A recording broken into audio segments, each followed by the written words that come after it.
Hello, good morning, and welcome to the Tuesday post-Canadian edition. Oh, Reaper Pro Tips with me, your host, Anne, and Disembodied Hands, Quindy, Justin, and Sean. Hey, everybody. It's been a while. I'm so glad I'm home. Yay. But there were puppies. I posted a couple pictures on my Discord. I did not get as many pictures as I wanted. However, I do have pictures from our semi-pro photographer, Cynthia, who is a super treasure. She did all the photography for the puppy evaluation. And so I do have some cute pictures to share later. But yeah, they're adorbs.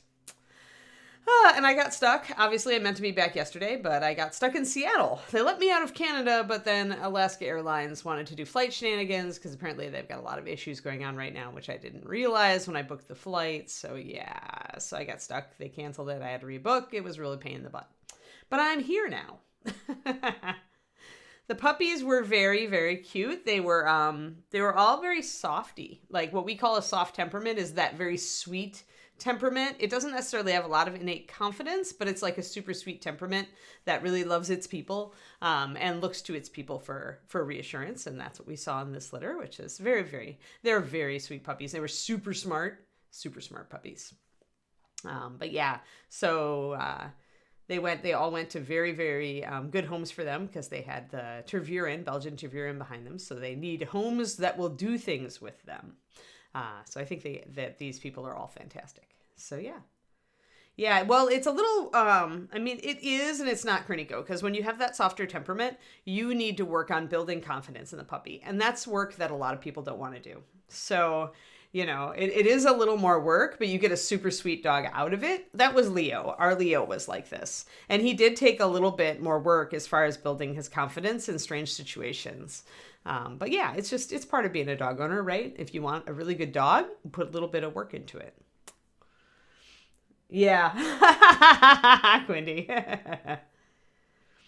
It's they were better conformationally than as far as their structure than I expected to be. They were a lot more like Shiloh puppies than I expected. I think this is going to be, assuming the health is good and they grow up well, this is going to be a successful outcross, which is thank you. We need it.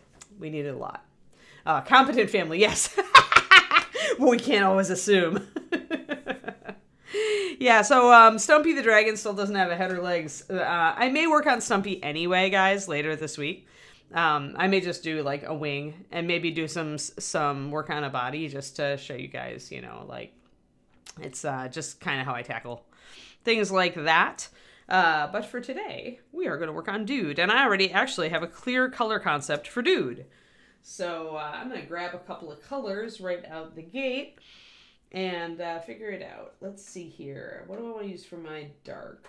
I think I want to use Ultramarine Shadow for my dark, and I want to use more of a teal for an aqua, and I want to use more of a green for my top end. So I think Phantom Glow.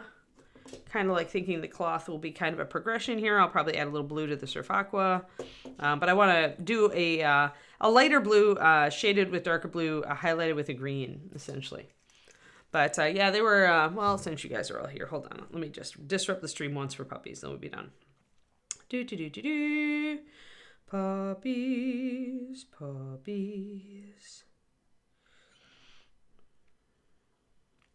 Let's see here. Okay. So we have cuteness. Oh, the puppies. 3 of the puppies hanging out. Puppies. Oh, Flair looking very wet because it was rainy. They were all a little bedraggled because they were all like, it was rainy. It was very rainy out, except for when we were doing the actual testing. It had kind of turned off the faucet for a while, but yeah, so very, very fluffy, chunky. The boys are very chunky. But they're very, very, very cute. That's a really good photo. I like this one a lot. Shows the people focus and a really nice stance as well. So yeah, let me see if there's another cute one in here that's like overtly cute. Oh yeah, this one's really good. There we go. There's the floofs. The floofs. You can see what sweeties they are. Like you could just like look at that expression and go, oh, that puppy is a sweetie, right? Like, so that's totally what we got. So, but yeah, very, very happy with these pups. They're very solid pups. We got a couple that were more red. This is Blaze. He was more red, like the Turv. And then we got Flair was the other end. She was more Shiloh colored, more regular brown sable. So yeah. So there you go. Shilohs, you were in Europe, you'd have to get them from the European program, Kerniko, and honestly, they have so few litters that it's really hard to get a Shiloh in Europe. Like, you almost have to import one to the USA, or you need to be ready to be on the list for like 2 years at least. We're working on getting more breeders over there, but because we have such a strict, because we have rules, because we actually don't just let breeders do whatever they want, it's hard, you know, a lot of people they just want to breed dogs however they want. They don't want a whole bunch of rules. So it is not as easy to get breeders as just saying, hey, or have a breed quality dog. It's also, hey, can you follow all these rules? So yeah. Actually, they're not. I mean, yeah, they are like sponges, Twistedoma. Like the puppy coat is very different from the adult Shiloh. Do keep that in mind. The adult Shiloh has more of it's not a collie coat. Like those puppies look like they're going to be like collies, but really, here's the mama of our puppy, hopefully, assuming all works out. Let me see, I've got her somewhere in here. There we go. There's Zam. So as you can see, Zam has a shorter plush coat. It's not nearly as fluffy. Longer fur on the body in general, a little bit of feathering on the legs, but this is manageable. And that's what we really would like in our plush coats. We don't want a collie coat. Yeah, these guys are going to be plush coats. So plush is long coated and smooth is short coated. Kiri was a smooth coated Shiloh. I like the smoothies better, but because I want to help out the Outcross program, I'm going to be taking a plush if this upcoming litter takes. So I'm going to start with Surf Aqua on this model. I have kind of a strong concept of doing kind of Surf Aqua to Phantom Glow up into the green and then shading with my Ultramarine Shadow on this. And we're also going to do a lot of white, so I'm going to do white cloth on this as well. But I was going to do blue on one section and white on the other. So actually, what I really want to do is I want to grab my my Gnawed Bone, which is my stained ivory replacement. And I want to get that out too, because I need to block in, I need to figure out where my blue is and where my white is. And I was kind of feeling like the white is going to be the inner robe, like this, the arm and here, and then this behind part will go blue, and then the cape here going around will be teal, but the hood here might be white. So I'll have to see, because it's not evident really if the hood is part of this or part of the cloak. You could go either way. I'm going to kind of see what it looks like. It kind of looks like to me like the hood is coming out from under this overcloak, in which case it would be part of this garment instead. But you could go either way with it. So when you start a model that has like layers of clothing like this, it's really useful to kind of stop and assess the different parts of the model and try to figure out like how am I going to alternate these.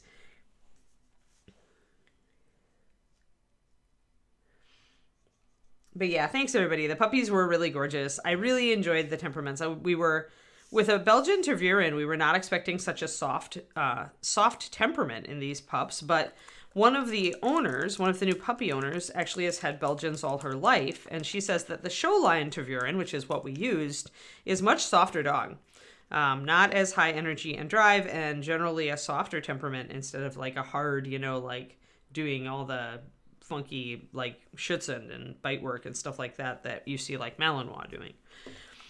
It makes me, I'll tell you what, if there had only been smooth puppies, like if we had bred to a smooth for this, which was the original plan, I would have totally been like on this litter because I love the temperament. They're real people pleasers. Like these dogs are going to bond to their human like super fierce.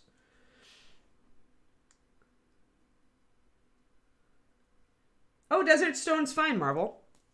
Like, if you want a warm white, and the reason I'll talk about why I'm using a warm white here, but you could use Gnawed Bone, which is not very far from, like, Desert Sand and Desert Stone. Your Desert Stone's a little darker. I don't think I have it right here on my thing. Desert stone obviously a bit darker than desert sand, so you may want to lighten it up. With most white, you want to start in kind of the medium light like zone like this. If you want a cold one, you'd start with snow shadow. But you don't want to start with too dark of a color here. Like I would never start a white with something so dark as cloudy gray. So if desert stone and cloudy gray look to be about the same light dark, I would just add like a drop of white to your desert stone and you'll get essentially desert sand, or just use desert sand. You could easily base coat with desert sand over the top of desert stone and you're fine. Super! Fantastic, Corsair. I love to hear it. I love to hear it. Get the young ones into it. That's right. We need people, like more people, young people in our hobby. We need to not like calcify. We need to always be introducing them, getting the kids in. Yeah, just use desert sand. As you can see, you could call it, I'm sure that different cultures call it different things, but yeah, sure. But as you can see, desert sand and gnawed-bone are very similar. Desert sand is grayer and just a touch lighter. But these are both acceptable as far as basing a warm white. Now, why would I use a warm white? Because I'm planning to go cool with my main color. So what we're going to do with this model is we're going to go aqua and white for our main colors and then red for the hair. That's the color, and I'm, oh yeah, 13 is a good age to start. Good. Yeah, keep encouraging her. Oh, I see a mold line. And my knife is probably in the other room. It is. 1 second. I need to remove, I didn't even see this mold line. I swear I checked this model over. I'm going to get my knife and I'll come back and we'll keep talking about color theory.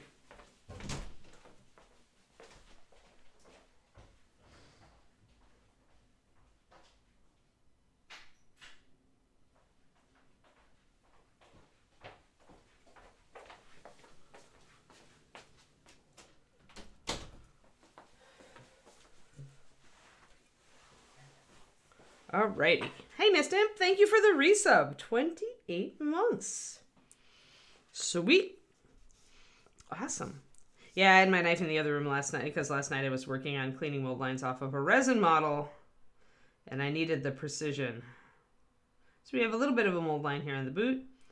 With Bones USA, I find scraping with a hobby knife is a very effective way to remove the mold line. You don't want to gouge it. You just want to kind of scrape it over the top until you level out the area. On things like boots, this is very easy to do.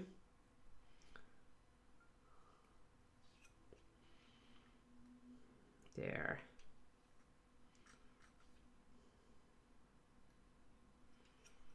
All right, that looks a little better. I'm just going to double check to make sure I got everything else.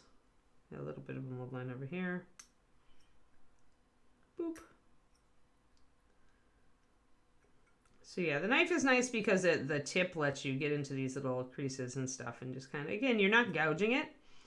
You're just lightly kind of scraping and playing with it to get the bits, to get everything evened out.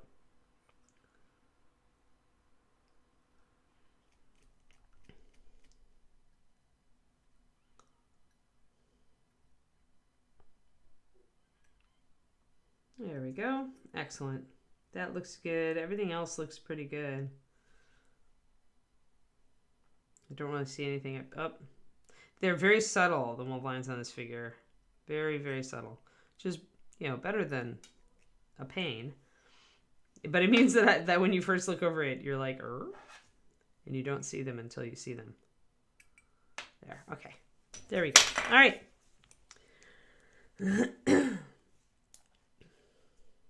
Hey, Babel, thanks.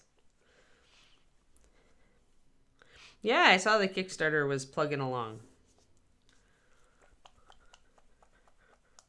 I like the vampire leaders for that one expansion set.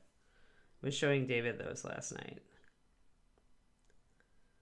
Like the guy and the girl in the Nosferatu sketch are pretty cool vampires.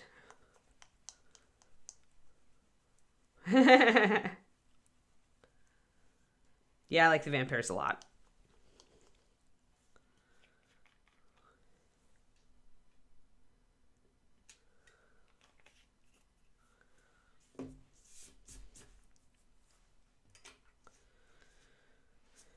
Alrighty, so we've got colors here, and of course this is going to end up being white, but I'm just starting out to block in, and I want to work with my teal, because I'm probably going to do a bit of wet blending to set this up.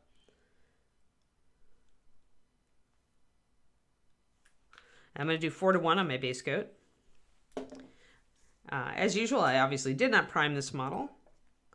I just washed it, so see how the paint adheres. But usually I don't have problems.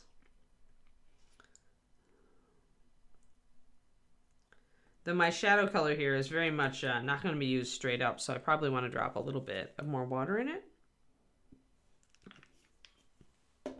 I know that ultramarine shadow is a very strong color, and I don't want it to totally overwhelm my Surf Aqua. I just want it to be a nice shadow.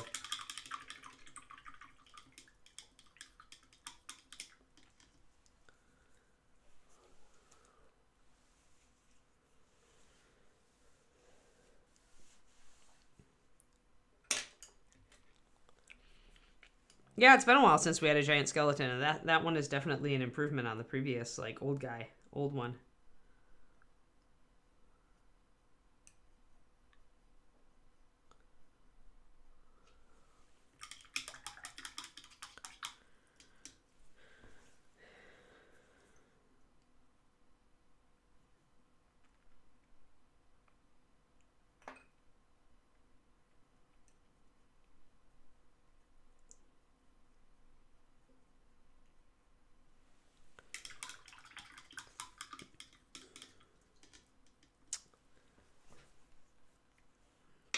So you were just updating us on the Kickstarter Pendrake then.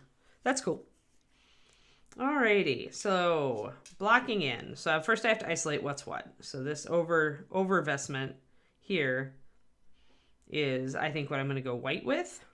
And before I make that choice, I'll kind of look at it. I'm like, all right, these cuffs can be like a gold. I can make them a darker gold for contrast. The staff here is probably going to be a darker brown, so that will fit in with having white as the backdrop. That'll work just fine. I can go darker with my pouches. I'm planning for this to be blue. The pants are the question mark, but I could go blue with them as well, or I could actually go like darker blue even with the pants and go more with my ultramarine shadow color. Boots will probably be neutral or black. And then, yeah, it all looks pretty good to do that sort of... The one thing that it won't really let me do all that effectively is to do a lighting effect coming off of this. I'll be able to show it a little bit on the white, but if I'm painting this model like it's in daylight, any lighting effect here is going to be very minimal. Because for something to overwhelm sunlight, it has to be like brighter than the sun. So this would be, maybe I could do just a tiny bit of glow.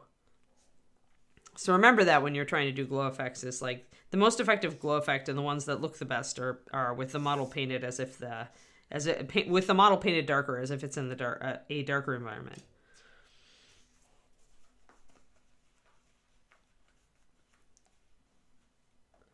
That's nice, Quindy. Cool.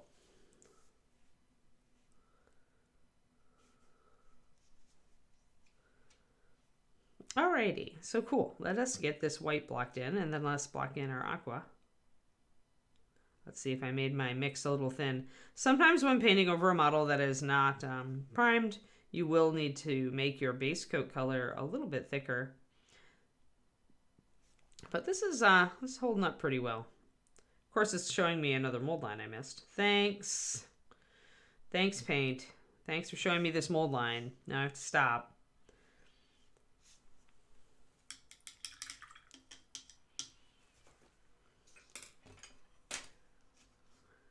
Now I have to stop because I've seen it, and now that I've seen it, I cannot unsee it. So I have to attack the mold line. Mold lines provoke an aggro, for sure. And when you are doing this, be aware you can leave like flakes in the paint. So when you put your paint back on, kind of look for little chunks of plastic you may have missed. All right, excellent. He's got a little dagger there. We may do some freehand on this. We probably will. Because he's a very simple model. And David was saying yesterday how he wishes some of the Bunch USA models would get like more complex. And I'm like, but then I couldn't do cool freehand on them. Models that are full of like all sorts of sculpted detail are not as easy to do freehand on. But they do take the burden off of the rest of you for figuring out what to paint. So I'm going to go up here. I'm probably going to end up cutting a lot of this little part of this cream out. Yeah, the knolls are cool.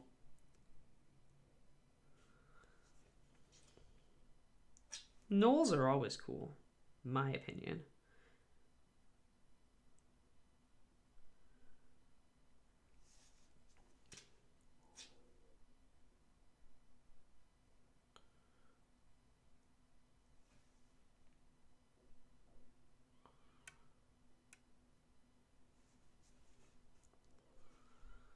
Alrighty, we'll block in this. After I get the cream blocked in, while it's drying, I'll probably block in the blue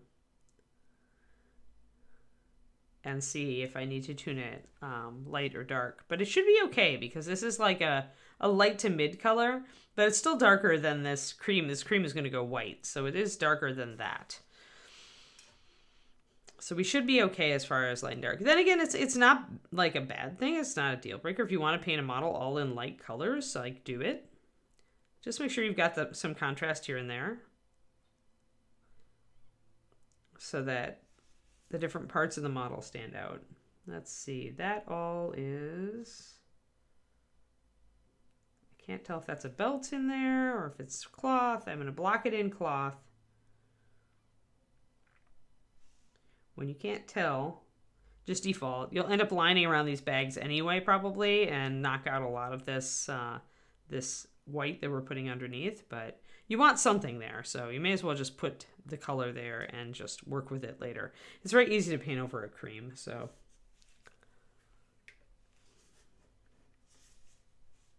Yeah, this is pretty good. Boop. Yeah, I agreed that giving the Knowles hyena companions would have been pretty cool.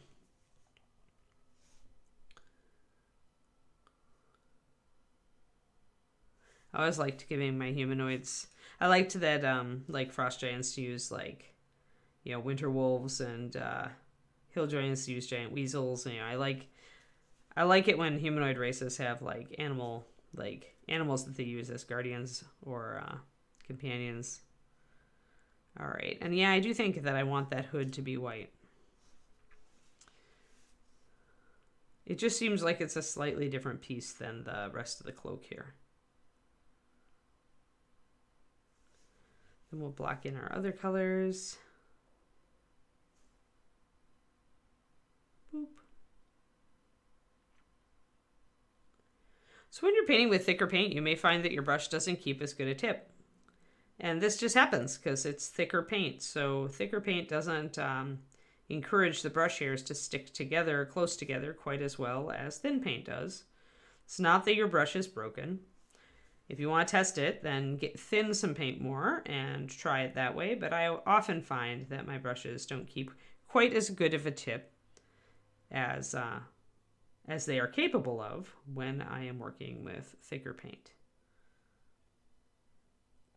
So before you come to the conclusion that your brush is broke or that it's a bad brush, get some water or very thin paint on your brush and see what kind of tip it holds then.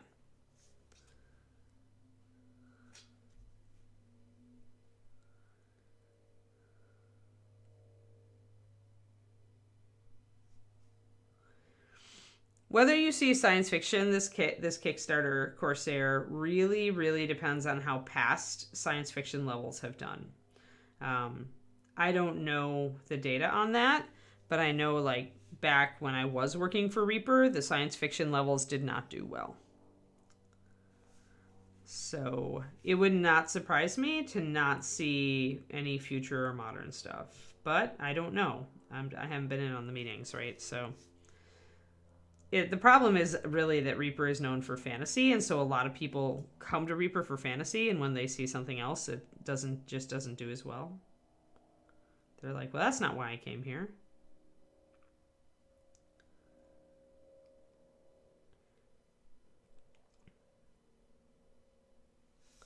And sales of the product after the fact also will influence that. I mean, remember, Reaper is a business and we're run by accountants. So I always tell people, if it sells, you'll see more of it. But we're very, Reaper is not driven by like an idealistic idea of making sure that there's like different genres represented. Like we like our Chronoscope stuff, and we'd like to have options for people because there are definitely role-playing games, focused in those realities. But at the same time, Reaper also is very focused on, okay, what is our main business? Who is our main audience? Yeah, I know. Yes, Chronoscope is the sci-fi and modern and Old West and historic and everything. It's a catch-all. And the reason that it's a catch-all category for us is that Reaper, like I said, everybody comes to us for fantasy. And this just happens. Like, I even noticed this back when I first started freelancing, when the first time I tried. I was doing a lot of selling on eBay. And I was painting a lot of 40K, a lot of science fiction, right? Because that's what was selling. So what happened was that I like would run into people and like I painted one fantasy thing. And they're like, oh, I would have commissioned you for fantasy, but I didn't think you even painted it because all they saw me painting was 40K. So Reaper started out very strongly as a fantasy, miniatures company and only branched out later on. But it means that our identity in the minds of many people is still tied strongly to the fantasy genre.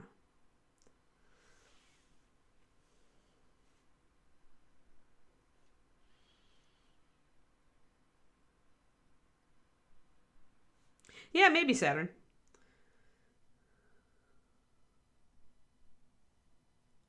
It would be interesting to do a very small Kickstarter focused on sci-fi and modern.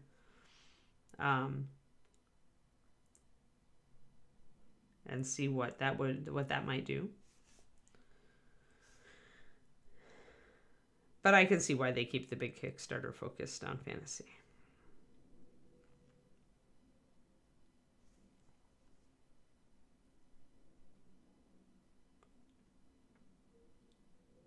I did see fairy dragons, little tiny fairy dragons.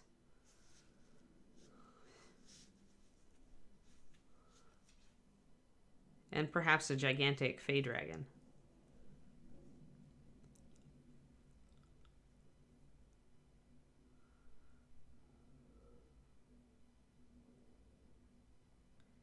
Right. Yeah, for sure, Saturn. Yep, agreed. I mean, you run into the fact that those of us who've been backing Bones since, for a couple of Kickstarters have a bunch of stuff. You're right. That's exactly true. So then you have to see, you have to ask yourself, if you have good enough reach to pull in enough new people for them to be interested in more zombies. Although zombies are really something, because you get so many zombies everywhere. Like, if you have one of the Zombicide games, you're swimming in zombies already.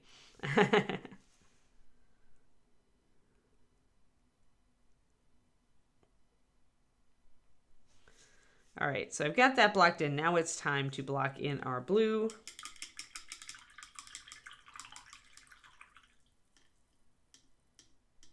Oh no, yeah, bones don't need priming, heel flips. So I do this all the time just to kind of prove that point. I don't prime any of my bones. Bones, one of the weird things we discovered about bones, I've been working for Reaper for a very long time, since before there were bones. One of the early things we discovered about bones is that they could be painted without priming. And since they originally were created to be part of like paint and takes and stuff at stores, we were thrilled about this because it means less work for the store to prepare for the event. So over time, people have discovered primers which work on bones. And so if you do like to prime, you can do it, but you don't have to. And so for me, I just wash it in hot water and with a bit of dish soap and rinse it well and let it dry overnight. And the paint sticks fine. Yeah, just use acrylics on bones. Yep.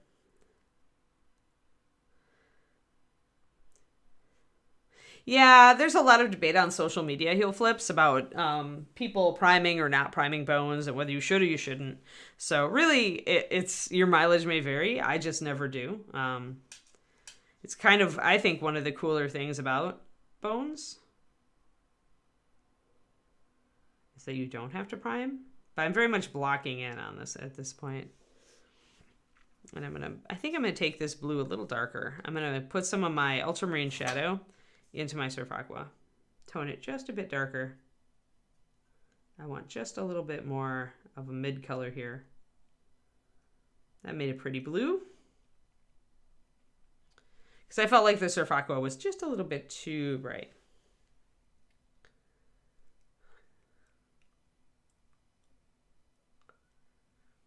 Yeah. Yeah, that's the thing. If you're going to prime bones, just be careful about it. PVC is notorious for reacting with various primers. Yeah, I like that blue better. And so just be careful.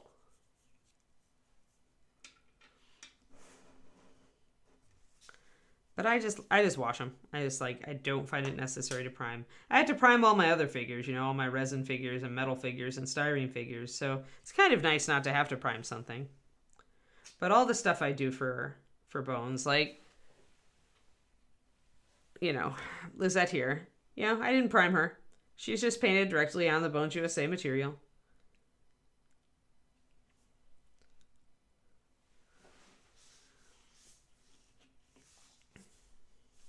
So yes, this model looks very, very boring right now. So I apologize to anybody tuning in on the stream. For the first day, it does tend to be boring when you're starting a figure.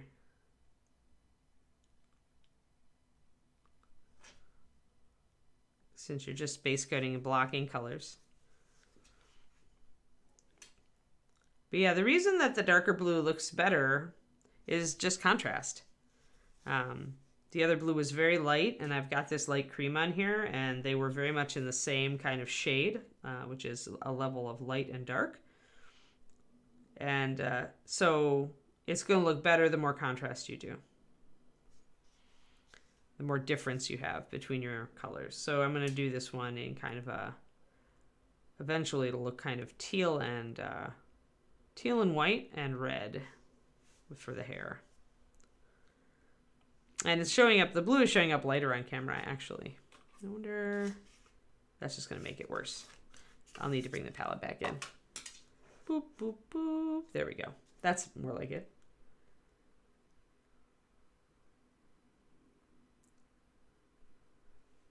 Oh yeah, that makes sense, heel flips. Yeah, as long as your primer works fine and it's not interacting with the bones, do it.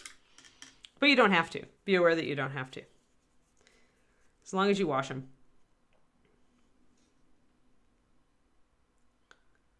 All right, and we're going to block in the blue down here because we're going to do that. We are going to block in the blue on the cape. We're going to use a bigger brush for that because big cape.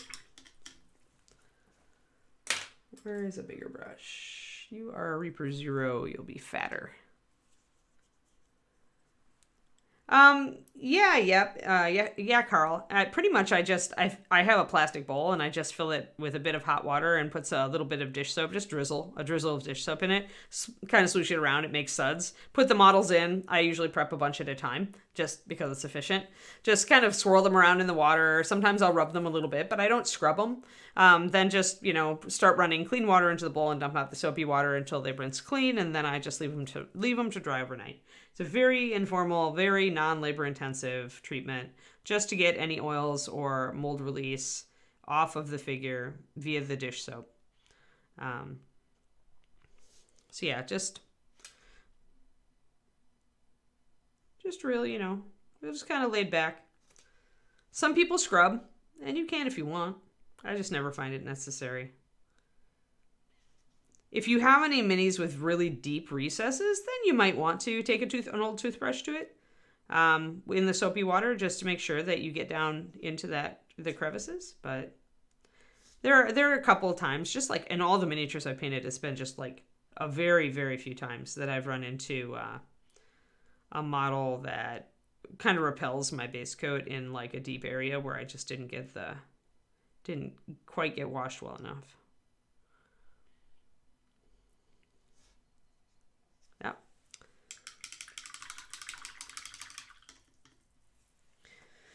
Yeah, salad spinner with hot soapy water, perfect. That's actually perfect and actually kind of genius, Nemenzik. I might have to acquire a salad spinner. Kind of genius.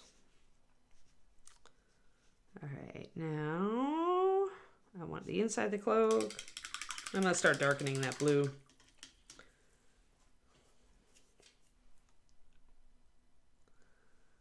Because I want my shadows to be pretty dark and vibrant. Going with saturated shadows on this one. It's been a while since I painted that way.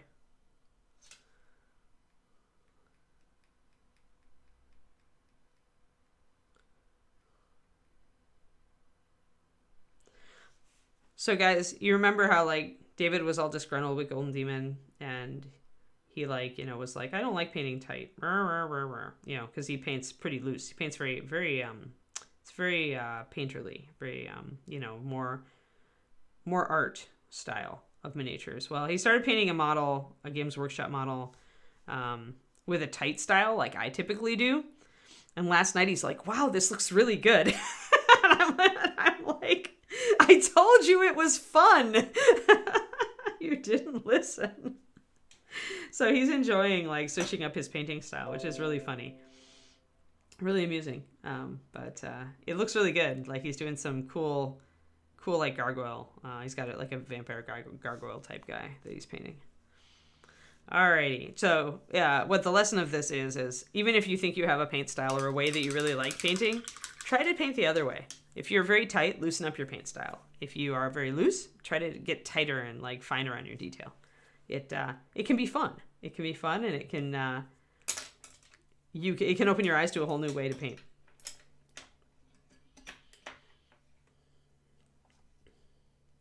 Oh, actually his, well, Babel, if you want to see his past painting, you should go to Light Miniatures, Light miniatures.com. That's his blog, his site. He has tutorials on there. He has some really good ones on like the water base he did for the mermaid and the lighting. He's got a great OSL tutorial on there.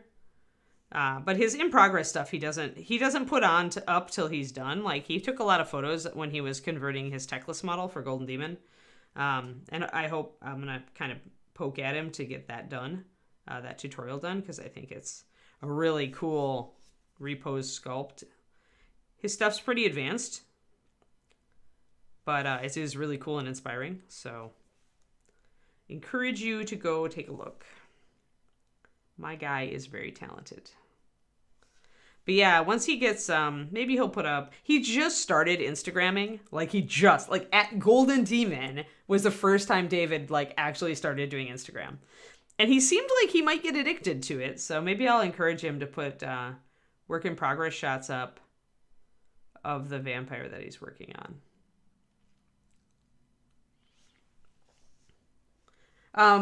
It's new techless. The one with the Sphinx, except he took him off the Sphinx and made him leaping off of one of the kind of stone terrain pieces that come with the Sphinx instead. And he resculpted the legs entirely. Like he resculpted the legs, he redid the face, like he did all that stuff. And then I don't know if I have a picture of it. Like I took pictures of everybody else's models, but that one I can look at close up anytime, so I didn't take pictures of it.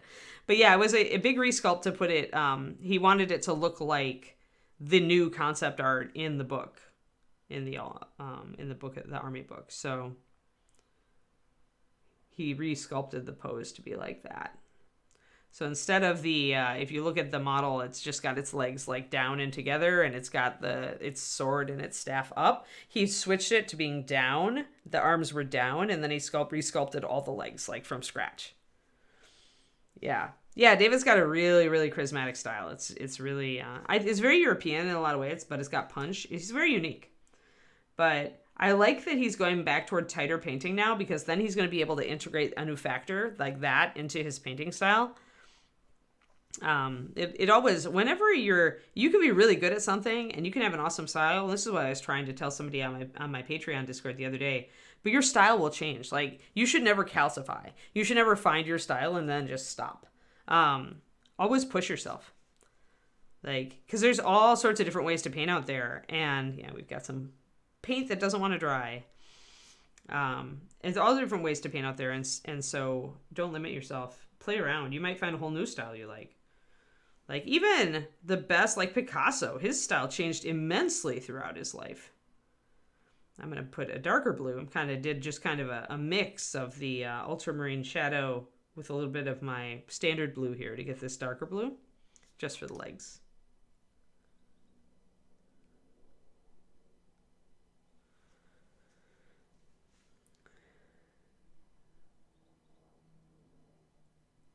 Oh my god, Miniatures Den with the raid. And I'm not even working on anything sexy. Like, darn it, Luca. Why do you have to be here when I just working on a freaking base coat? Hey guys, I can paint. Just so you know, okay, I can paint. And now, okay, let's go back to our base coat. Welcome, Luca fans. Alpaca Nation, welcome. I'm Anne, and I just got back from a long vacation, and so now I'm painting this Kickstarter model. But unfortunately, we are only at the base coat stage. So the only interesting thing I'm talking about is color theory. But I also was just talking about painting style. So just to reiterate quickly, my boyfriend, who's David Diamondstone, fiance, sorry, I'm downgrading him again. He's a very painterly painter. He's very loose style. After Golden Demon, he started painting a model with a really tight style, which is more like I do. And last night, it was so funny. He was like, this looks really good. And I'm like, I told you it was really good. I told you it could be fun to paint this way. So anyway, the moral of the story is that even if you develop a painting style, which eventually you will, because you'll gravitate toward different ways of painting that you like, right? A sort of palette that you like, a sort of brush that you like, a certain selection of colors that you like, a way to highlight that you like. You know, you're going to gravitate toward things that really appeal to you. And that's what gives you your style. But never think that your style is going to just stop. Like Picasso's style, like went all crazy during his lifetime. He went all over the place with his painting style, you know, and you always evolve as a painter. Always be willing to like look at different techniques and see if they work for you. Because even if they didn't work for you 5 years ago, 5 years from now, they might work for you great. So yeah. Oh, show them the doggos. Do you guys want to see puppies? I was gone like evaluating puppies all weekend, and I have some cute pictures. So, all right, here, Alpaca Nation, I will share with you the cute. All right. So these are puppies. They're Shiloh Shepard puppies. They're actually half Shiloh and half Tervuren. They're an outcross we did for genetic health. It was rainy, so they were a little bit soggy, but they're very, very sweet pups. Yeah, so we did an evaluation on them to assess their temperament so they could get assigned to the right families. And also their structure to see, like, you know, how that's Flint. He looks great. No, you got the pupper. Pictures while the paint dries. Yep, exactly. So, yeah. So my breed club of Shiloh Shepherds, we believe in outcrossing to different breeds to get genetic diversity. Floof. There we go. Oh, wait, this one is very big. Let me back out. Very big picture. Floof. But they're all very sweet puppies. You can kind of see that from the expression that they're just like, oh, you know. So they're very cute. So that's where I was all weekend. I was up in British Columbia doing the assessment on that litter. And today is my first day back. So yeah, really cute puppies, really sweet, just very sweet temperaments. Very, very sweet puppies. Really all about like pleasing their people. Like it's really funny because they're only 8 weeks old. But one puppy, once she figured out that fetching the ball, like when she accidentally like kind of, she went and played with the ball and then she brought it back to the tester just because she had it in her mouth. But like the tester got it and then threw it again. And she's like, oh, this is a game? And she like fetched the ball like 5 times after that. 8-week-old puppy learned to fetch in like 5 seconds. So. You know what, dog father? You can paint if you're hard on yourself. Now, be like straight up with yourself. You're very hard on yourself. But if that's what you enjoy, don't judge yourself. Unjudge. Like if you enjoy painting the way you are painting, but you privately think it's terrible, like just like who cares? Who cares if you think like you could be better, but you just are enjoying the way you're painting now? Like, just go with it. There is no pressure on you that you must seek to improve. You know, if you feel like you're stagnating in your painting and you really do want to get better, though, I'm going to do some wet blending here, guys, to introduce some shadows. Going to be using ultramarine shadow and this mixture of surf aqua with a little bit of the ultramarine shadow. But yeah, I mean, if you feel like you're stagnated and you really do want to improve, think about finding a mentor. Many Patreon painters offer coaching, and that can be very beneficial because the one-on-one that you get is going to probably help you to progress faster.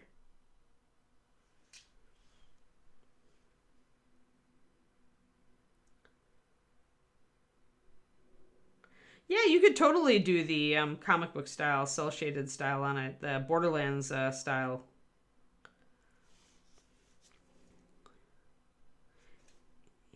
Painting them like they're part of a comic book panel would actually be pretty cool. I'm sad I didn't think of that. So, okay, let's go back down. I'm going to do some wet blending here to bring in some dark around these folds, and then I'm going to just highlight around it. I'm not wet blending each fold individually. I'm just putting in the shadow here, because lighter colors cover so well that I really don't need to try to wet blend in each individual fold. I just need to get the shadow in here and then bring out the details with highlights. That's really what I need to do.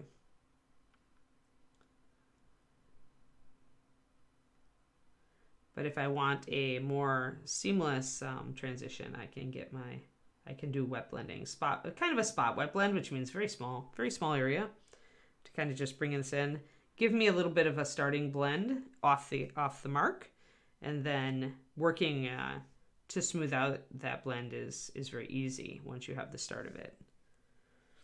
Hello, water rat. Yeah, cel shade on minis looks pretty good. I mean, because we already do lining, right? It's like when you already have like kind of a style that utilizes like lining to emphasize parts of the model and to bring in very efficient shading. And I should actually start doing some lining here, because it'll make this model look a lot better. And actually, that's a good thing to show. Even if you just base coated your models and lined them and did like a simple highlight, your models will look like 10 times better than just base coating them. So if you are new and looking for a way to like simply make your paint jobs better, I would say lining is one of the first things I usually tell people, because sometimes they don't understand shading. Like they feel a little intimidated by it. They don't know where to put the shadows and things like that. But lining is very simple and easy to grasp. And so let's do that. Let's grab some liner. Yeah, there we go. Cel shade is like comic books or early animated films, Twistedoma, where you use black for lining. And the amount of blending that you do on the midtone to highlight is entirely up to the style. Like, you can do traditional comic book where you can see the clear layers, or you can do like more modern comic book where everything looks more airbrushed, right? Which everything looks like you see the blends, but you still have those hard black lines or textures or solid blocks of black for the shadows. Yeah, comic book style is a good way, just like Dogfather said, comic book style is another way to call out cel shading. So I'm going to use Rogue Shadow here because I've got it. It doesn't say liner, but it actually is a liner. It comes in one of the fast palettes. I believe it's the Adventure colors, but brown liner is the color I would normally use for this, or you can also use Walnut Brown, 9136. When I want a very solid line, but one that is not black, I will use Walnut. I often don't use black. I really won't use black for lining unless I am trying to do comic book. But yeah, comic book style is really becoming popular in mini painting. I'm looking forward to seeing some very high level examples of it. Now that a lot of people are really getting interested in it. It's great because it's a very high contrast, very stylized, very cool style that works very well on miniatures, as pointed out. All right, I'm going to test this. I thinned this. I have 4 drops of paint to 2 drops of water because Rogue Shadow has a little bit better coverage than brown liner. Usually with my liners, they tend to go translucent a little bit faster. Rogue Shadow is an exception. So I went 2-to-1 on this, but it might be too little. So the more you thin your liner, the more of a natural line you're going to get. Just kind of like not super dark, not super in your face. More, especially with the blue, because it shows up a lot next to the white, right? But up on the blue, it blends in just a little bit more. Now, if I went thicker with this, it would be a very much harder line. One thing I can do with this also is if I want to, I can wet blend it a little bit down here. So like I can grab a little bit of my liner and use it as a shader. Brings up a little bit of a purple color because Rogue Shadow has a bit of like reddish purple going on. So I really like, every once in a while, I really like wet blending to get some stuff. I kind of knocked it out there, but I like wet blending to establish a fast shadow, to just kind of block in shadows. So you can see that even though I started with this cream color for my white, and this will be white, I also brought in a slightly darker shadow here. And I'll do that if I start feeling like my my cream color is not going to be dark enough for the white to show up. And what usually influences that is how dark my other colors are. Like once I start adding other colors onto the figure, I'll immediately see, oh wait, I think that this cream is actually not quite dark enough to be the shadow for my white. So then I'll mix something. Yes, absolutely, Saturn, you're absolutely correct. Yeah.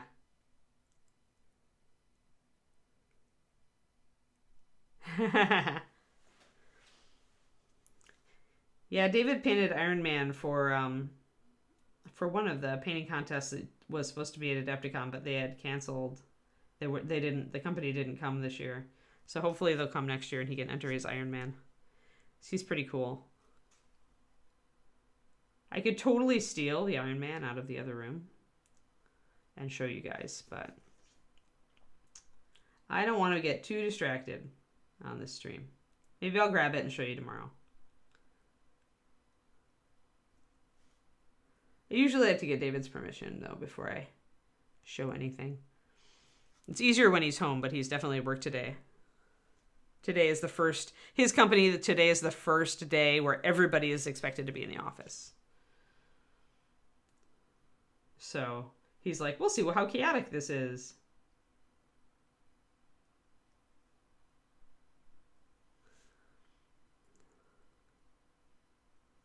So a little bit of line. So lining really is just a line. And when you line like at this point of the model, like after you do a base coat, it's really easy to trim up the lines if they're messy. So I'm not being too concerned about being neat. It's very easy if I get a little bit of muckiness here, it's very easy to trim up because it's not the final stage. So I don't pre-line. Some people pre-line before they even put a base coat down, but I find I lose too much of my lines then. I like to have the base down at least, sometimes a bit of shadow, and then come in with the lining. And then I can trim it up very easily with the base coat before I start highlighting. So I can even out some of the globulent parts and make it a little smoother. It's much easier to put down a thicker line and then make it a thinner line by coming in with your base coat and kind of pushing it. Much easier to get a very thin line this way. So I don't even bother trying to get a super thin, super regular line on my lining. I just come in and then trim it down with the base coat so that it looks more natural.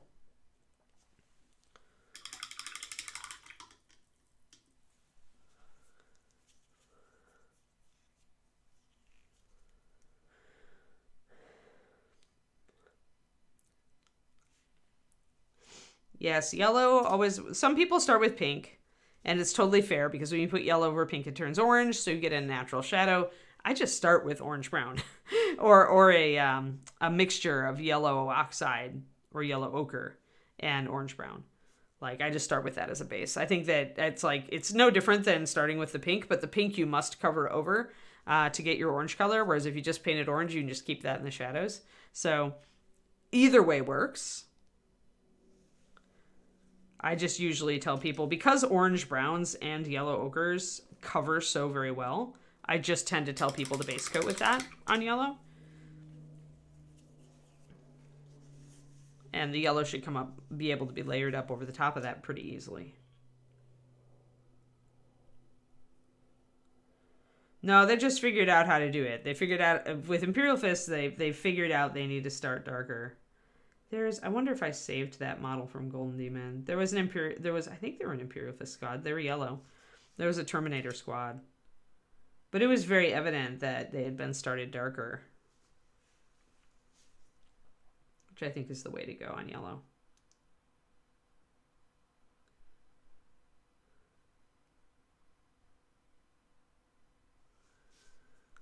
So just a little bit of line just between, a little bit of line in between everything. And if you are brand new and the only thing you do is to put like lining on stuff, it will still work. You can see that it does look a little comic book, right? Even just with this, although I did blorf that line. Blorfed it.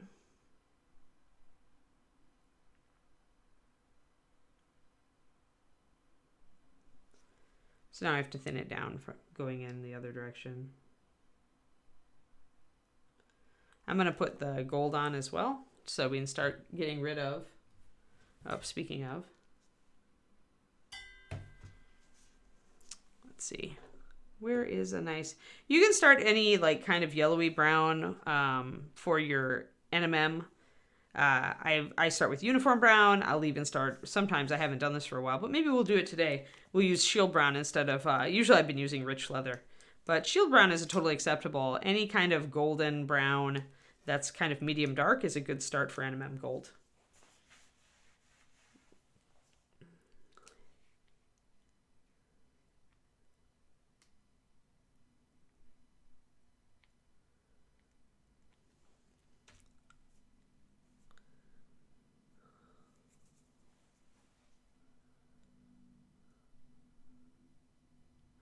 So this color, not many people probably use this color as a base for NMM gold, but it's a perfectly fair one. That's the color, Shield Brown 9161. Has good coverage in general. When I do NMM gold, I want to start darker. Oh. Let me get this back. Because I don't like, if you start lighter with your NMM gold, it will be very yellow. And I feel that that's like, usually not ideal for what I want.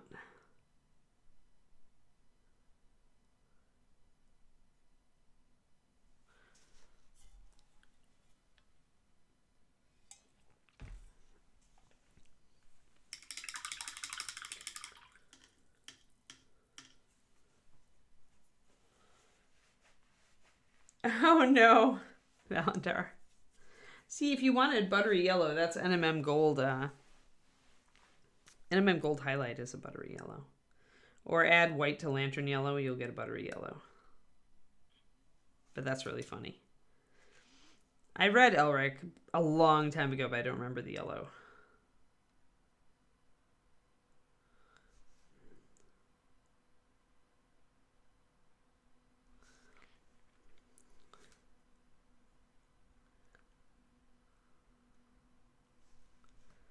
So the other thing, as I've mentioned before, the other thing lining does for you is it builds brush control.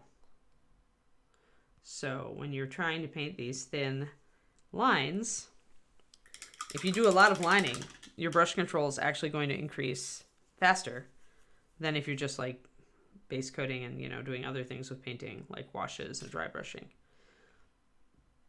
Now the reason is, of course, that lining makes you practice your fine motor control. So you get a little bit of that just from base coating, like when you're base coating a thin or small area like I am right now. But lining takes that a step farther, and because you're lining all things over the mini, so you're not just doing a little bit of detail here and there, but you're lining everything. It essentially just gives you more practice, and by the very virtue of that, you will get better brush control.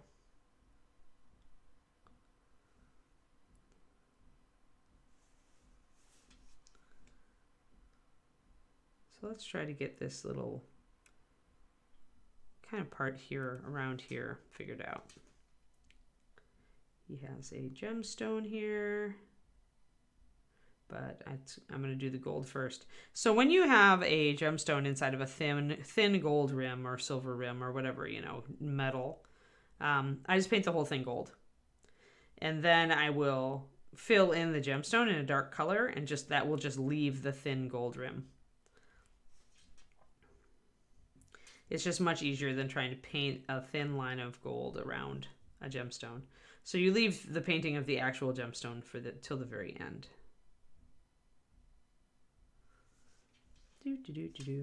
Excellent.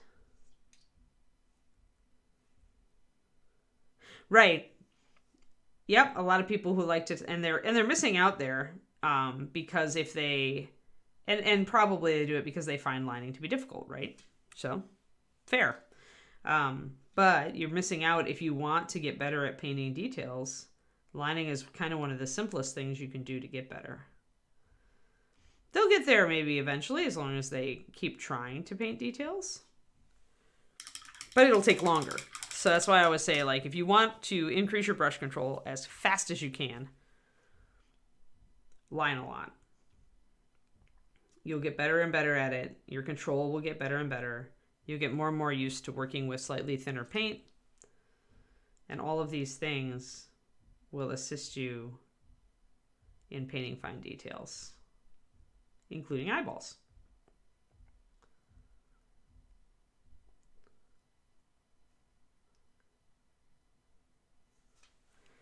Again, blocking in, getting in lining, getting in color.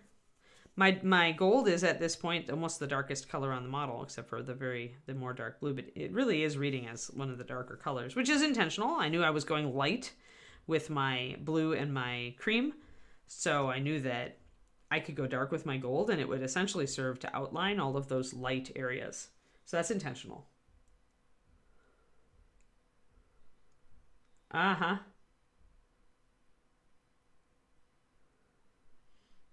Yeah, I'm not familiar with Model Master, I don't think. I wonder if that's... I, of course, whether you knew or not, Water Rat, I actually created the Reaper Master Series paint line. I made them. I created... I spent 15 years mixing every batch, making every color, naming every color, formulating every color. So I do use... Pretty much on this stream, I use all Reaper Master Series paint. Is Model Master from Testers? Okay, that's what I was... See, Corsair, I just asked. Yeah, at that point, green users, good question. So if I made this gemstone glow, it would kind of completely wash out the metal. Because what would happen is the light from this would hit all of this metal and it would change probably, like if this was a red gem, for example. Red on gold is going to essentially make the gold turn red. Mostly, it'll maybe be a slightly darker, browner version of red, but it'll still turn red. So all the light then on this gold NMM would turn to bright red, and the other parts of it would probably show influence. So you'd essentially lose your gold around here.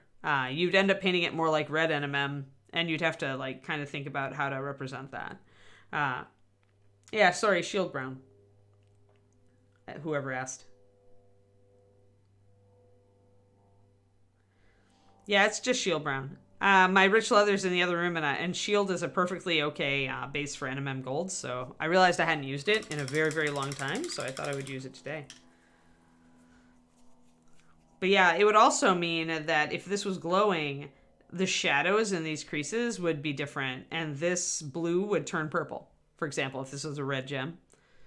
So remember also that when you're painting glowing objects, the color of the light will affect the color underlying. So if you have a red light on a blue object, it'll go very dark and purpley.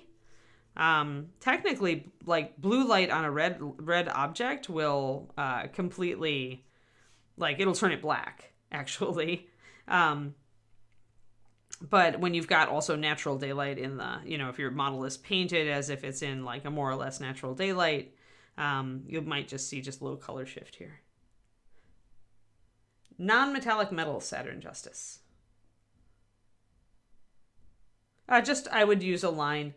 You will see, typically, you would still have a forced shadow here, I think. because the gold setting, like the gem is inset, I still feel like you'd get a line. You might not, you'd get like a darker red line maybe instead of a black line. It'd be hard. It's actually pretty difficult. I'd have to like do some experiments to find out the realistic way to do it. Probably the best way to do it would be to look at like an inset LED light and see how it acts, or look at a Christmas tree light and its setting, you know, see how it acts. Kind of look at like right where it connects to the green and see what happens.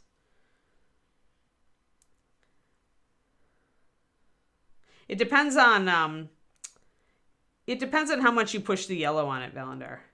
Gotta cover up a lot of that shadow and get the yellow in. But yeah, you definitely, it is a more of a muted gold, and so if you punch up, you know, I add lantern yellow to mine to make it more yellow. But yeah, non-metallic metal is like they do metals in comic books. So painting silver and steel with shades of gray, and painting gold with shades of yellow and brown.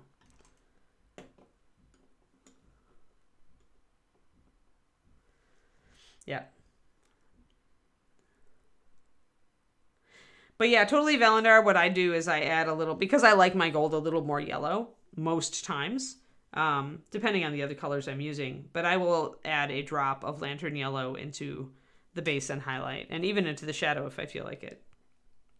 That results in a more yellow gold. So like, it's a very logical, like, oh, my gold looks more like bronze. It needs to be more yellow. Just add yellow.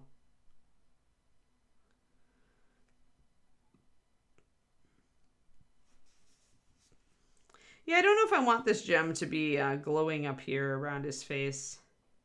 It's a decent place to have a glow, but I kind of like the thought of darkening up these folds here to give us more contrast. So, and I totally shouldn't have brought the hood all the way up there. Yeah.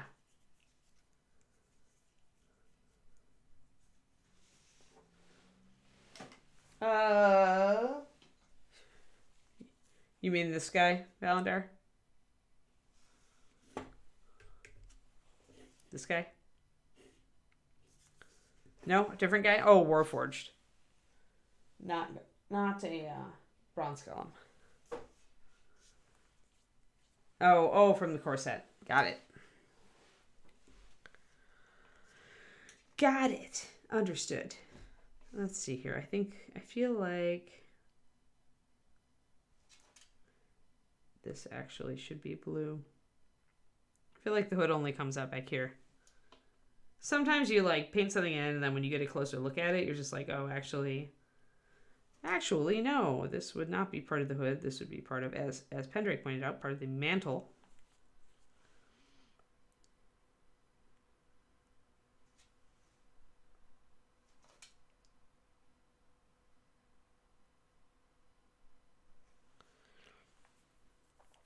So notice how the lining crisps up the outlines here. It makes everything like the demarcation lines here are much more crisp with the lining. Everything tightens up.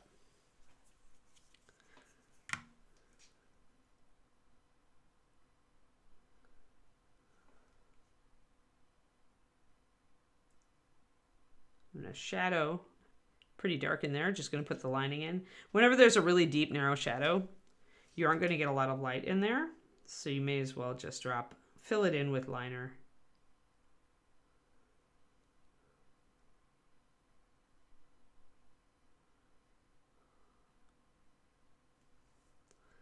All right, gonna pop that, get there.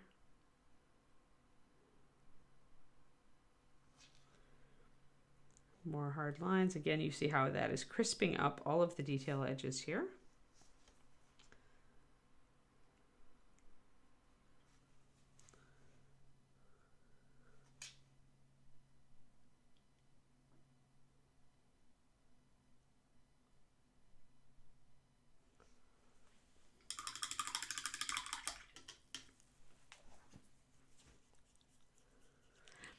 Yeah, it's just, as discussed, if I put a glowing gem here, I'm going to lose all of this, all of the shadow and deep blue color that I kind of wanted up here. That's why I don't think I really want to make it a glowing gem. Yeah, I'll probably use, I mean, this is a logical like color progression here as far as accent colors. So it is likely that this gem will be the same color as this, will be the same color as that, or at the very least that these two would be the same color. I need to also look at other areas of the model for other accents, like the scabbard over here will probably be like that accent color also. So, but I'm not sold on it yet. I need to get the red hair in place because that's going to change everything, and then it might be that the gemstone needs to be a different color. So I have not decided yet. They are different chemically, Babel. Liner base is unlike any other base we have. It is a slightly more fluid base, so it is better pretty much out of the bottle for lining. It also, as I mentioned, you can tune it as far as the darkness of the line you want just by adding additional water, just like with any paint, but it's really made to, it really does well with washes because of that transparency, that natural translucency that it tends to have.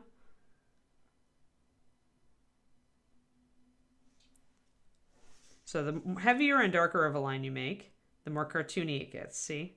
So over here, it's more natural, but once I start bringing this heavy line, suddenly it looks more cartoon. So the thickness of your lines and the darkness of your lines are going to contribute to whether you seem to be doing like headed toward comic book style, or whether you're going more toward a naturalistic style, or you end up somewhere in between, as most gaming models do.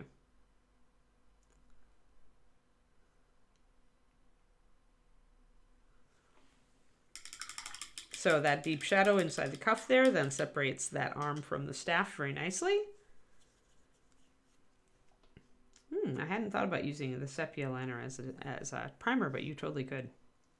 Interesting. I need to add some water to my gnawed bone cream color that I'm using as a basis for my white.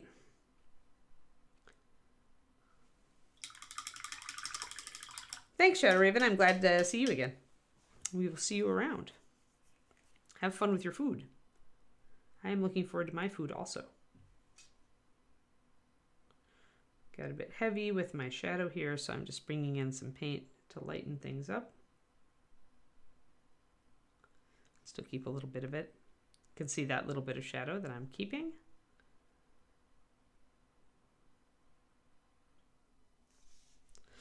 Alrighty, let's line around here.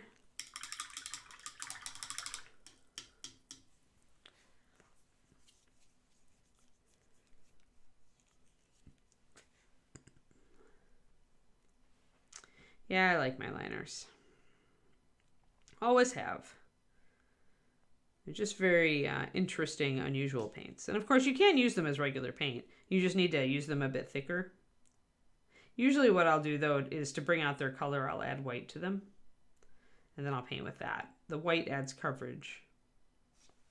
Oh, too blurfy. You can see how that really super dark line just gives you more of a cartoon look. But then when you thin it down, then it looks more natural. More of a natural shadow. So those are the two ways you can use liners. I mean, and anywhere in between. But when you go heavy with them, heavy-handed with them, and dark with them, you will get more of the comic book style, more of the cartoon look. And then when you back out and you thin that line up, you're going to end up, there's another hard line, very comic.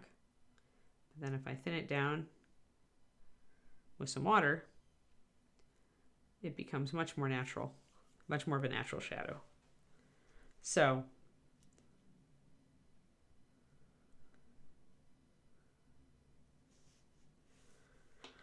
morning, Val.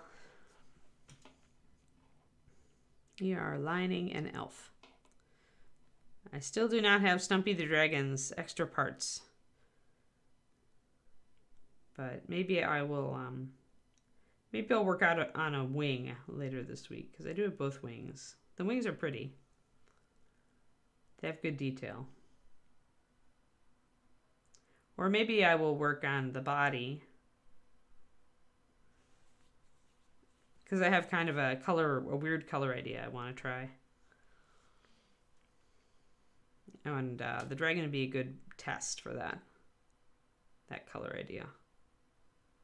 So I'm going to take my my rogue shadow and just block in all of this underside of this model. Wherever you have these parts where they're just filled in with plastic and they're flat, they're really just the underside. They do not need you to paint them in any particular color. I almost always just paint them dark.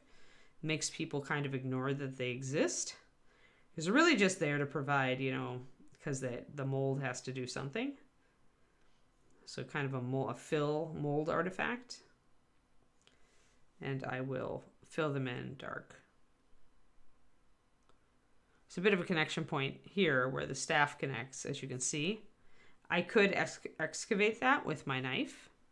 I didn't notice it before now, but if I just paint it dark, you notice it more on this side. So I might clip it out with the snippers, or I might attack it with my knife. But even there, if I just paint it dark, you don't really see it. It kind of just disappears. And that is the power of painting things a dark color. You fight against it when you paint a model, when you're painting a model a dark color on purpose, like a vampire or a rogue or assassin. Then you find that black may look cool, but it also is really hard to get it to stand out and to bring out details. Maybe we'll paint something black coming up. I haven't painted something black on stream for a very long time. So bringing in that line around the scabbard really makes everything sharpen up. Even here where the sleeve crosses, even though these are part of the same clothing, since it's the sleeve versus the body, I would put a line here. Because the arm is a different part of the body than the leg part here. So that just a thin line just to make sure that those two parts don't kind of run together. If you don't do shading here and you don't do lining, then the sleeve runs together into this part over the leg. And you can't see details then. Oh, there's a little bit that I missed there that should be cream right there. Yeah, small sharp highlights, heel flips. Like if you're painting like Black Templars or something, or Chaos, small sharp highlights. Leave most of everything black. And if it's shiny, like if it's shiny black armor, definitely very small sharp highlights. If it's cloth, you can, you know, go a little bit more soft with your highlights and not bring them up as far. But it's all about like highlight placement and size for black and keeping most of the surface black.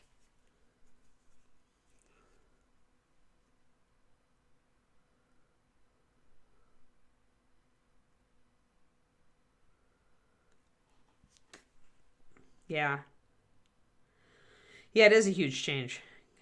Because black can be very simple. Once you figure out how to highlight it, it can be very fast army to paint, right? Because you black prime and you leave a lot of that black in place.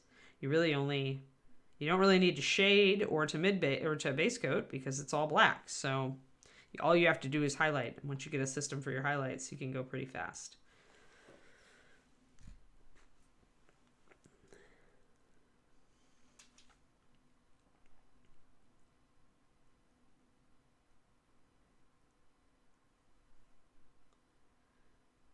Oh, that was a bit wide of me.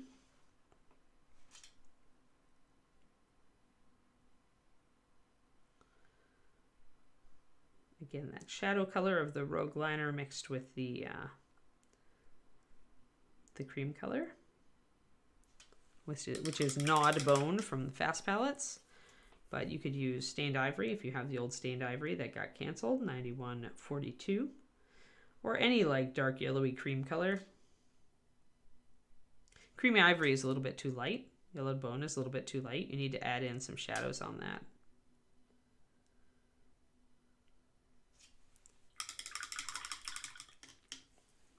Yeah, exactly, Saturn. Because Marines are all like, the basic armor is all the same. It's just when you get to the fancy dudes, which have a lot of extra bling, that you start having to worry about a bunch of other stuff. I have painted a lot of Space Marines in my day. Most of them for sale, but I've done commissions and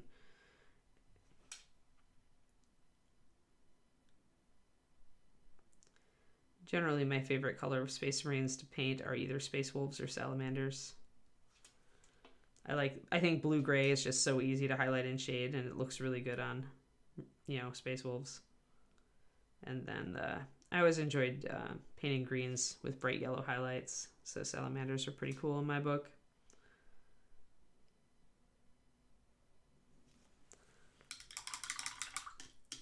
So this is, that Vulcan Forge World model. I still want that.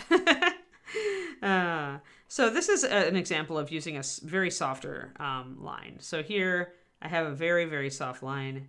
It's only slightly darker than the thing here. If I put the brown against it, let's see. It's probably going to kind of blend into my shield brown base for gold.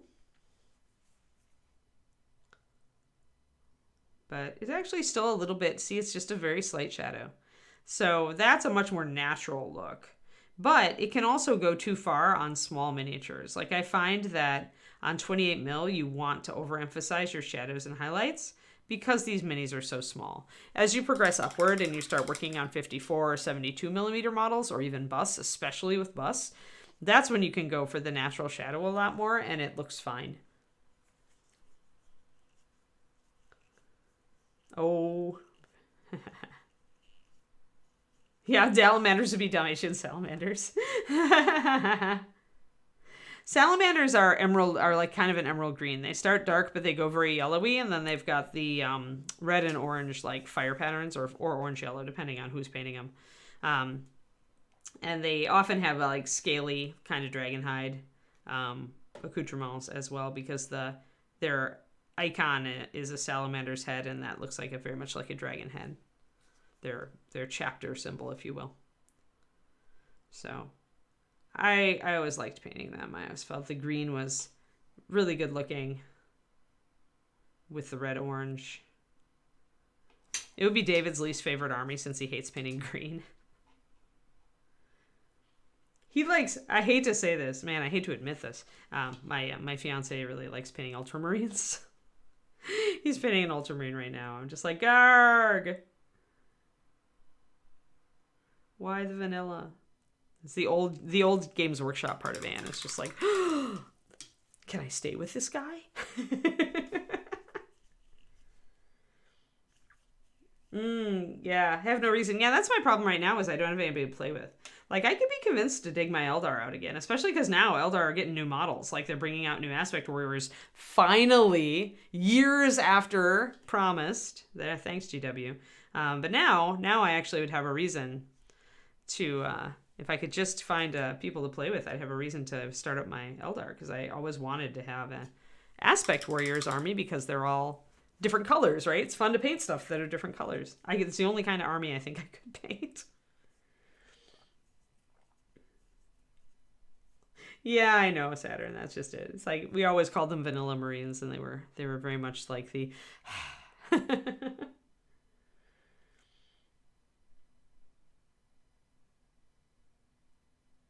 I know, right? The old aspect models, like, yes, exactly, Saturn, exactly. I always liked the idea. I just they needed an upgrade, but the new ones look good. So I wish they would have gone a little more edgy with the Banshees, though. So, all right, what we're doing, lining here. This is faded out a bit, so I am going to go darker with the lower part here. See how it going darker makes everything pop better. Like suddenly that edge is very clearly defined and you can see it. Whereas going with the more natural shadow up here, it's more faded, it's more natural, but you don't get that sharp line. Like it doesn't pick out the details quite as well. And that's why lining is so good on 28 mil. To go back to kind of the Games Workshop Space Marine thing, Space Marines tend to do the opposite. They tend to edge highlight, which is the opposite of lining. So instead of lining in all the panels, although some of them also do that, they also edge highlight to kind of bring out the edges, and that brings the details out.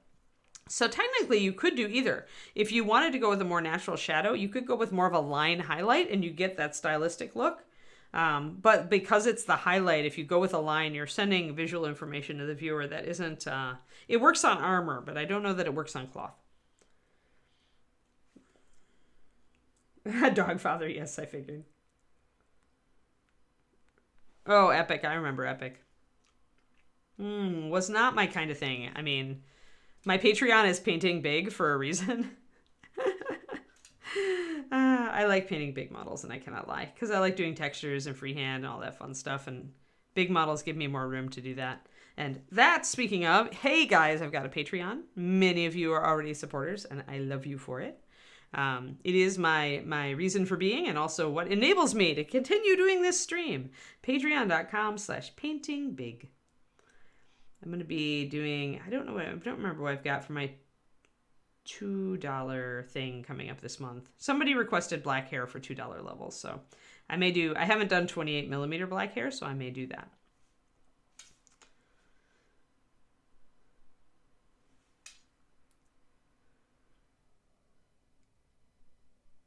Yeah, I sold all mine a long time ago, my GW, except for the Eldar. They're like I started with, I had Tyranids a long time ago. I still really have a soft spot for the bugs. There weren't nearly enough Tyranids at Golden Demon. It might get me to paint a Tyranid for next year.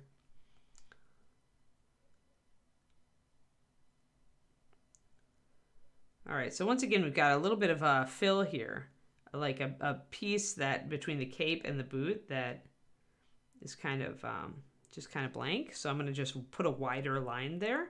Once I shade the cloak, I'll probably be able to blend that in and make it look like it's part of the cloak. And right now I'm just marking it by putting in kind of a thick line.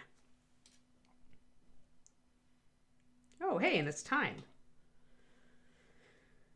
Tyranid Fangirl. Oh, yeah. Yes, they're different colors of crunchy. Yep. Nom nom. Crunchy exterior. Yeah, I had a lot of Nids. That's what proved to me that I did not want any more Horde armies, because at one point I had 120 Gaunts, and I was just like, when am I ever going to finish this army? But I do really like them. I do like the bugs.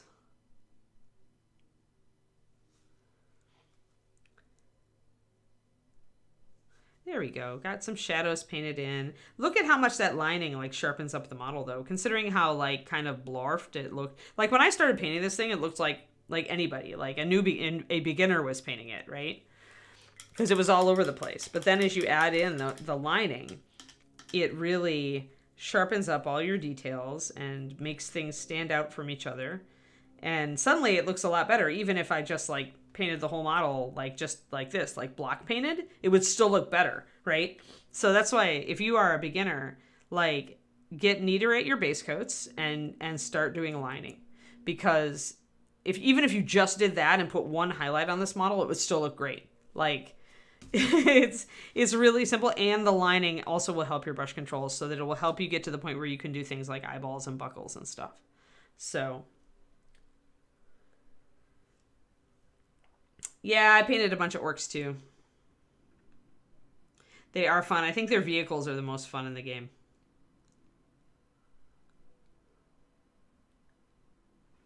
Alrighty, put a shadow along the underside of the staff there, and that also helps everything stand out. So you can just see how the lining transforms the figure.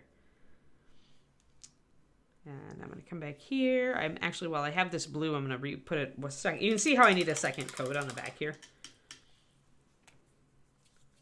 Oh yeah, like stuff like color shift works really well on Nids, because you have all that carapace area.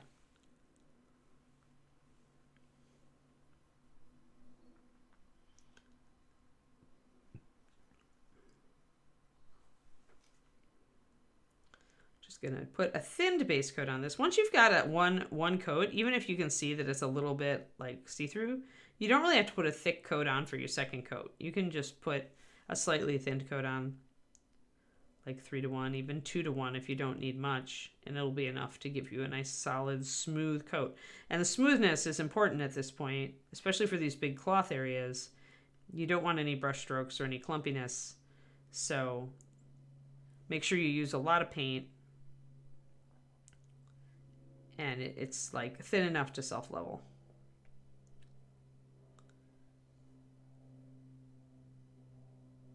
So you shouldn't ever see brush strokes. If you see brush strokes when you're putting a base coat on, that means your paint is not thin enough, or you're not using enough on your brush.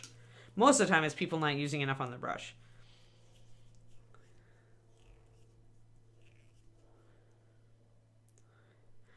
the only one, Thoromel.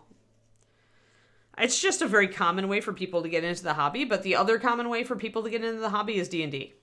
So here in like North America, it's usually one or the other, where either you got in through Warhammer or you got in through D&D or both. So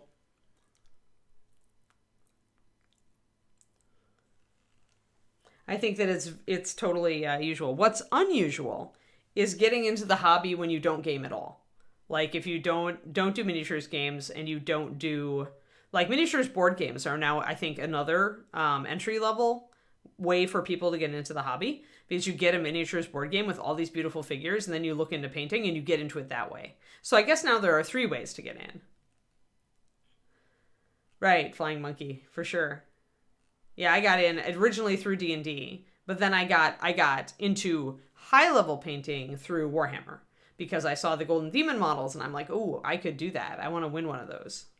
So it motivated me to up my game.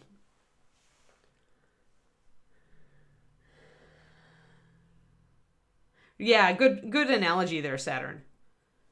You know, GW is like Magic the Gathering, but a lot of people get in through other card games, right? Exactly. Yeah, there are so many good miniatures board games, right? Yeah, the board game channel. I have one from my Patreon too. We should get Bard Sung pretty soon, and I'm excited.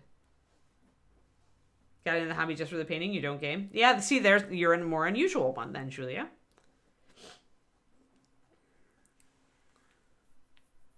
Yeah, so you also are a more unique one, Dogfather. Well, and if you just if you see the figures and just get into the painting, and then inevitably in looking for tutorials and stuff, you're going to get exposed to D&D. You're going to get exposed to Warhammer. You're going to learn what those things are, even if you don't play.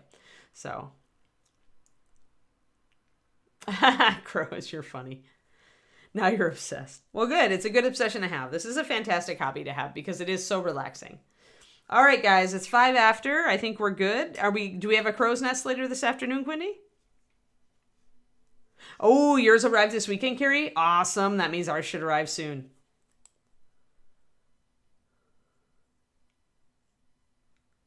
Right now, I feel like we have too many games, Corsair. But yeah, you have a great day too, Saturn. It was nice talking to you. And we will return to this guy tomorrow since I was asked to paint Bone 6 stuff while the Kickstarter was running. So, okay, Bone 6 stream. Good. Yes, tell them they need to send me the dragon head and legs because I still don't have Bob the dragon. You know, Stumpy the dragon is still Stumpy. All right, guys. Yeah, Heel Flips. Look back. Everything we do, Heel Flips, is also on Reaper Miniatures YouTube. Like, I've done almost 500 episodes on this show. So if you want to look at that, you've got, like, playlists for days. Yes. Good one. All right, everybody. Well, thank you so much. Yeah, I'll be back tomorrow. We'll work on this guy a bit more. We'll be able to see how fast I can actually paint a miniature for once because we'll be concentrating on one, right? Have a good one, and I'll talk to you tomorrow.